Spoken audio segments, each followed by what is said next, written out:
देवेंद्र फडणवीस मुख्यमंत्री पदाची शपथ घेणार हे आता जवळपास निश्चित झालेलं आहे। फक्त अधिकृत घोषणा आता या संदर्भातली होणं बाकी आहे असं सूत्रांकडून समजतंय। महायुतीच्या नेत्यांनी एकमुखानं हा निर्णय घेतल्याचंही समजतंय। 5 डिसेंबरला महायुती सरकारचा शपथविधी पार पडणार असल्याची माहिती मिळतेय। आझाद मैदानावर हा शपथविधी सोहळा पार पडेल अशी ही माहिती खात्रीलायक सूत्रांनी लोकशाही मराठीला दिलेली आहे। आणि याच संदर्भातले अपडेट्स आपण जाणून घेऊया। चेतन ननावरे आपले प्रतिनिधी आपल्या सोबत आहेत सध्या। चेतन, 5 डिसेंबरला शपथविधी सोहळा पार पडणार असल्याचं समजतंय। फडणवीसांच्याच नावावर शिक्कामोर्तब झाल्याची माहिती देखील मिळतेय। भाजपच्या गोटात सध्या काय नेमकी अंतर्गत चर्चा सुरू आहे? मित्रपक्षांना नेमक्या कोणकोणत्या मंत्रिपदांचा एकंदरीतच आढावा घेतला गेलेला आहे? काय नेमकं या सगळ्या संदर्भात घडतंय? चेतन, सविस्तर काय सांगताय?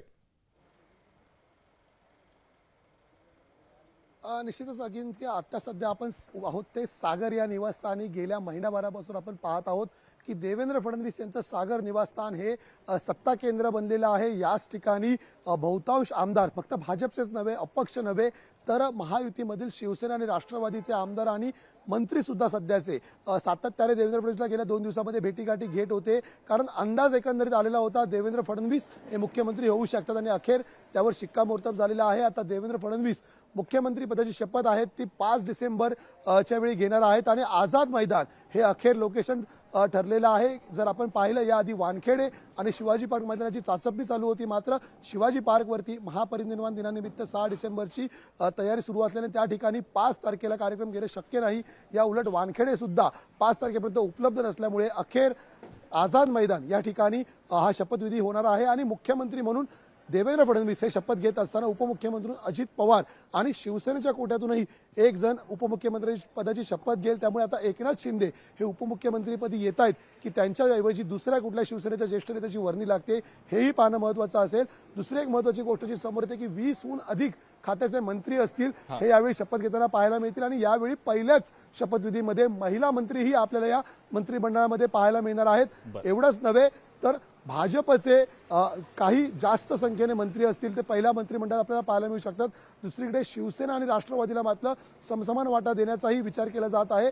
त्यामुळे नेमकं कुणाच्या वाटेला किती मंत्रिपदं येणार हे मात्र आता 5 डिसेंबरला आझाद मैदानावर होणाऱ्या शपथविधीमधून स्पष्ट होणार आहे। अजिंक्य, ठीक आहे। चेतन, असेच आमच्या सोबत राहा। इतरही अनेक महत्त्वाच्या घडामोडींच्या संदर्भात तुमच्याकडनं माहिती आपण जाणून घेणारच आहोत।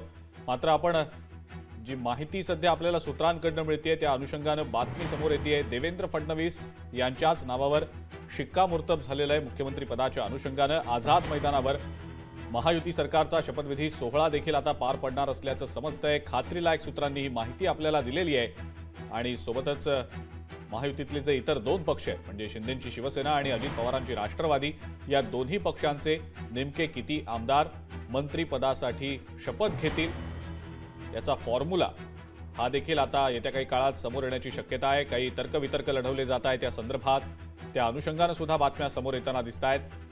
तर शपथविधी सोहळा नेमका कुठे पार पडणार याबद्दल सुद्धा अनेक तर्कवितर्क लढवले जात होते।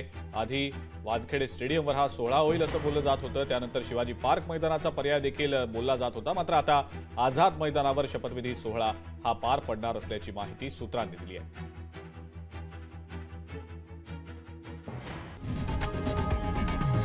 लोकशाही मराठी ऐका, पहा, जागरूक रहा।